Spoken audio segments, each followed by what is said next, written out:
هر کله چې ملا سوچته کنه یا الله رزق راکړه یا الله خزر راکړه یا الله بچی راکړه یا الله صحت راکړه دې هر څه اهم الله تداوا او یا الله زما اخر خاتمه به اخر خاتمه کې به ایمان وکنه ایمان دې دنیا نه ویوړو ته فقیر ملنګ وي او په لارو کوڅو کې د شپې ورځې تیرولې هیڅ مسله نشته او د لارو کوڅو کې چې د شپې ورځې تیرې کړي الله به راغی منظر چې سړی د دنیا نه کافر لاړ شي او سړی د دنیا نه بېدینه لاړ شي او الله ته ناراضه او د ډېر ښایسته ژوند تېر کړي څه فایده شو امید دی چې زما په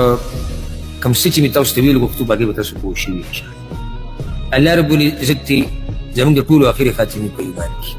او الله رب العزت دې موږ د بدې خاتمې نه وساتي الله رب العزت دې موږ له مرګ په هغه وخت کې راولي چې کله الله زموږ له راځي